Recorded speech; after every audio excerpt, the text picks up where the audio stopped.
Assalamualaikum warahmatullahi wabarakatuh. Kita berjumpa kembali di pertemuan 13 ya. Jadi kita tinggal 3 pertemuan lagi, pertemuan 14, 15 dan nanti ujian akhir ada di pertemuan 16.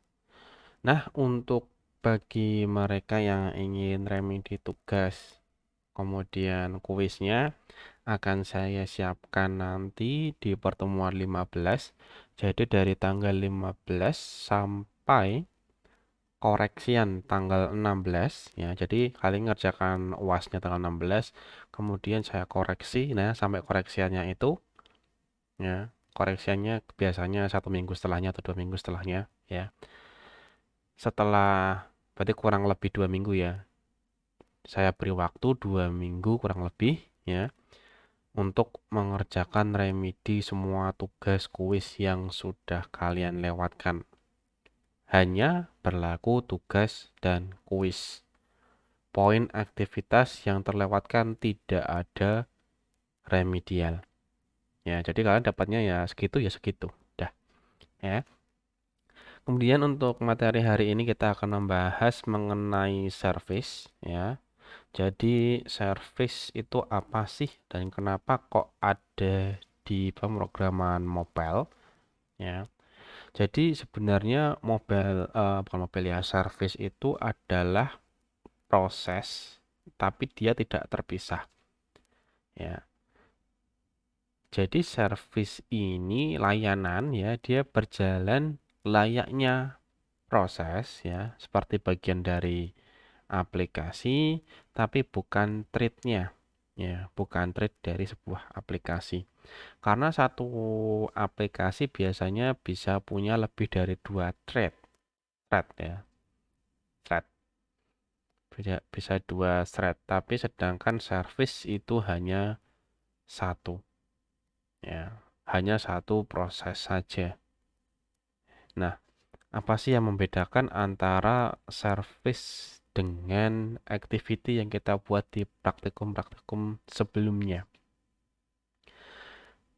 Ya, jadi fungsi ya service ini ya karena dia berjalan di latar belakang ya berarti dia tidak muncul di layar. Dia berjalan di belakang. Itu namanya service. Ya. Gunanya apa sih? Memfasilitasi aplikasi ya untuk memberitahu sistem tentang sesuatu yang ingin dilakukan.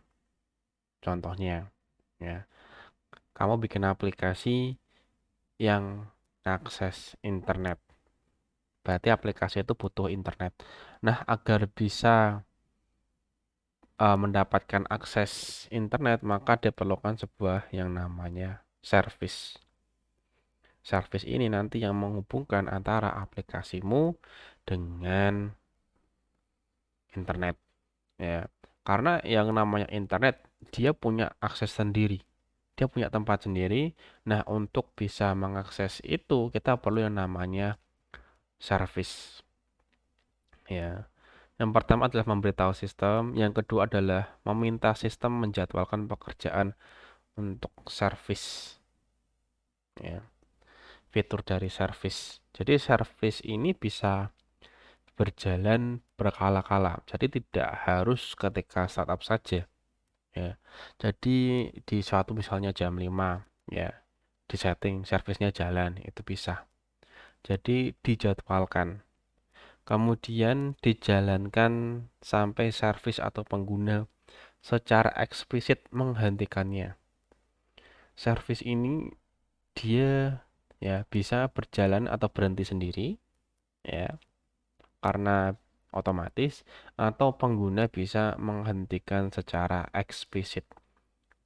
Berarti service itu dimatikan ya, dimatikan. Itu ada fiturnya. Ya, fitur apa yang dimiliki oleh service. Memang agak berbeda dengan aplikasi pada umumnya. Service ya dia berjalannya ya di latar belakang, ya, bukan di depan.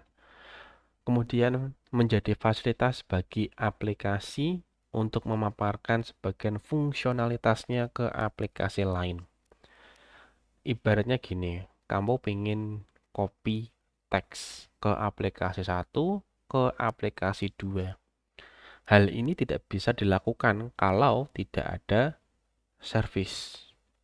Nah, berkat adanya service, kita bisa berbagi data dari aplikasi 1 ke aplikasi 2 dan seterusnya ya.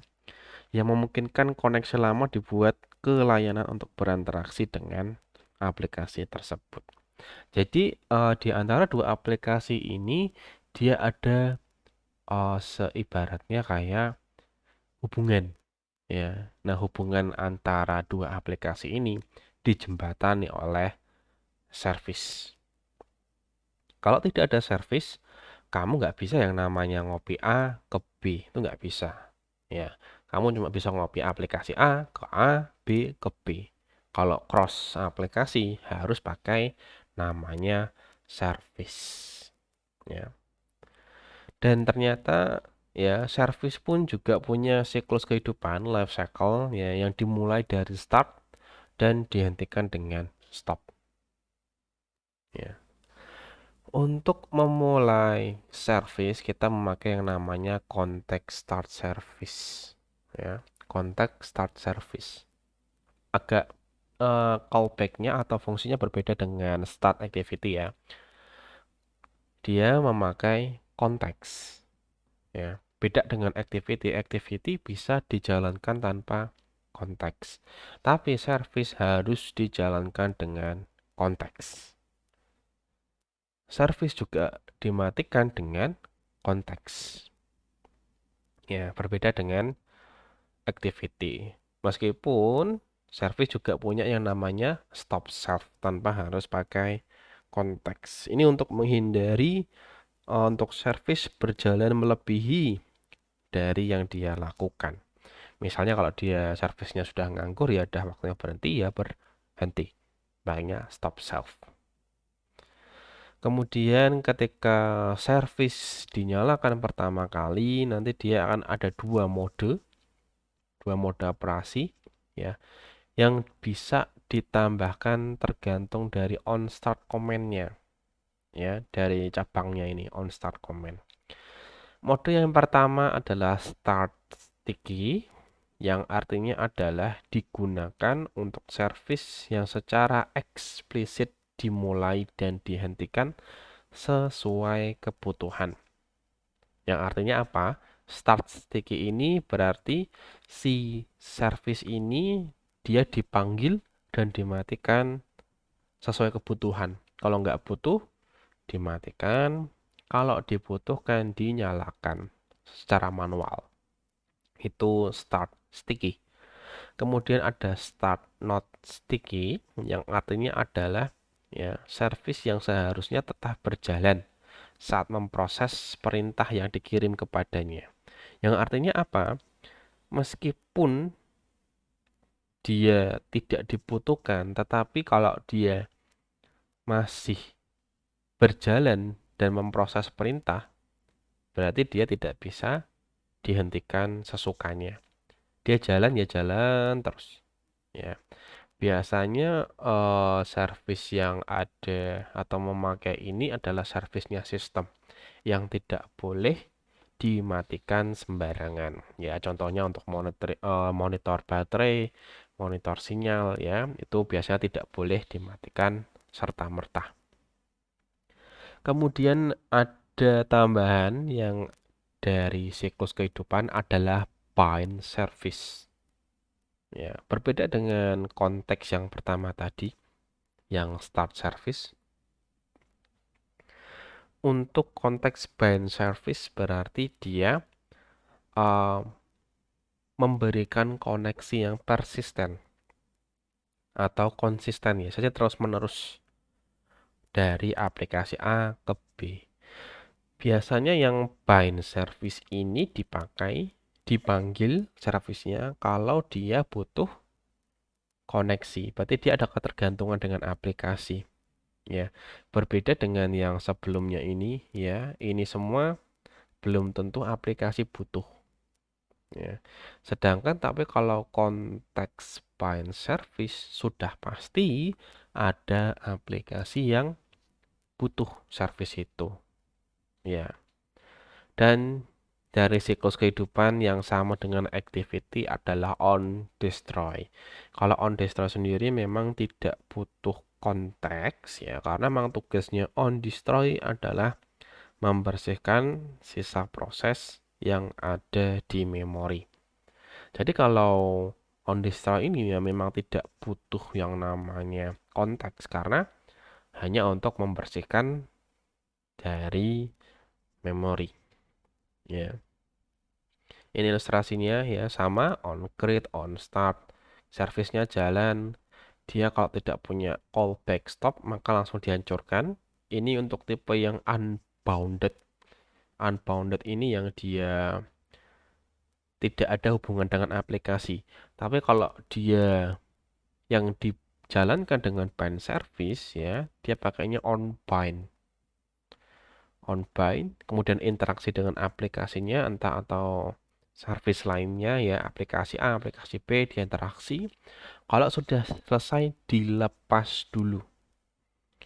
Dilepas. Ya. Karena bisa jadi service yang dia dipanggil dibutuhkan aplikasi lainnya. Makanya ada fungsi namanya on rebind. Berarti disambungkan ulang. Dilepas, sambungkan ulang ya. Ini kalau dibutuhkan dengan aplikasi lain. Setelah dilepas, barulah destroy, servisnya mati. Ini hanya berlaku kalau servisnya dia punya interaksi dengan aplikasi. Ya, dia harus dikunci. Kalau nggak dikunci nanti bisa error. Ya. Kemudian untuk mengakses service ya, biasanya menambahkan tag service ke manifest ya.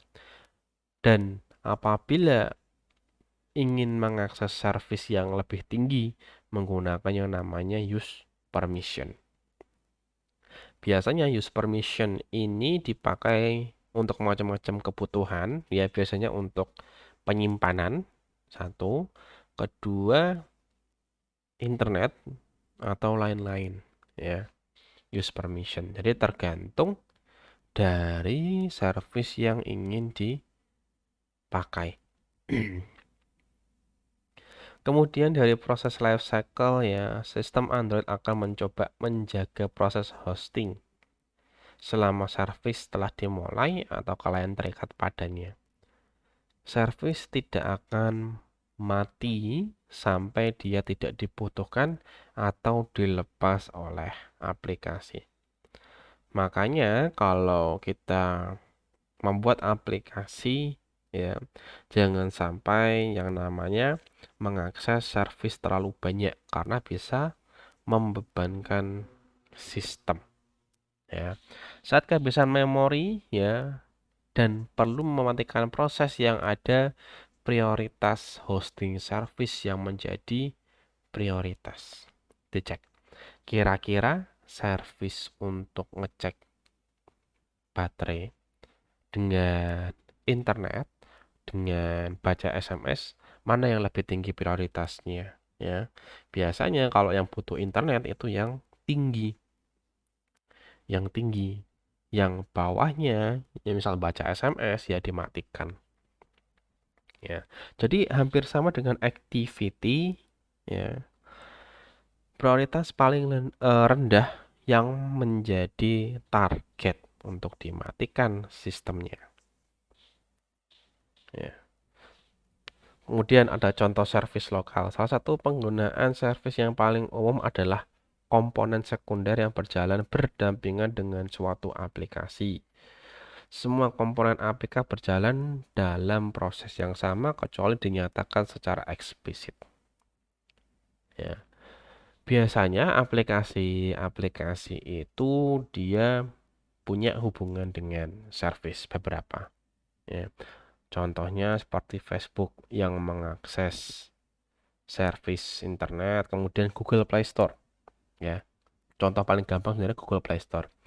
Coba kamu buka atau di aplikasi, kemudian di situ ada namanya Google Play Service. Itu kalau kamu stop, ya, kamu stop prosesnya, kamu reset datanya, ya, otomatis semua aplikasi gimbalmu juga akan kelepas, ya.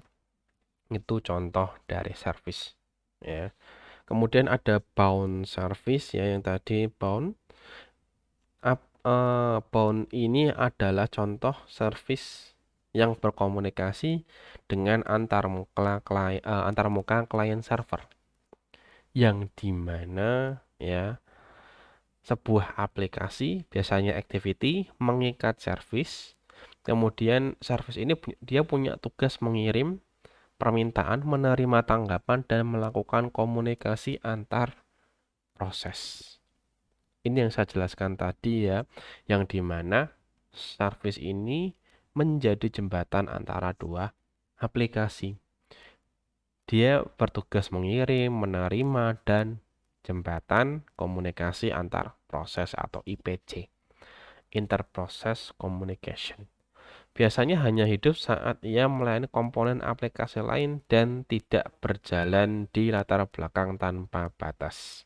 Jadi ketika dia dibutuhkan, ya, dia dinyalakan servisnya, tetapi kalau tidak dibutuhkan, ya, dia dimatikan. Jadi tidak terbatas. Dia tidak terbatas, ya. Service bound adalah implementasi kelas service yang memungkinkan aplikasi berinteraksi, ya, dengan servisnya. Untuk memberikan pengikatan pada service harus menerapkan metode on-bind tadi yang ada di gambar.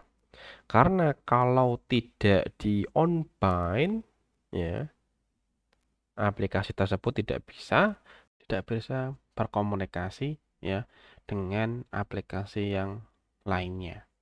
Oke, materinya sampai itu aja, ya. Jangan sampai lupa dengan pengumuman yang sudah saya berikan tadi. Remedi hanya berlaku kurang lebih 2 minggu dari pertemuan 15. Setelah itu tidak ada lagi yang namanya komentar, Pak, kok saya belum remedi, ya, karena sudah saya umumkan dari sekarang, ya. Resiko yang tidak nonton video ini ditanggung pribadi masing-masing. Oke, jadi itu saja untuk hari ini. Saya ucapkan terima kasih dan sampai jumpa di pertemuan berikutnya.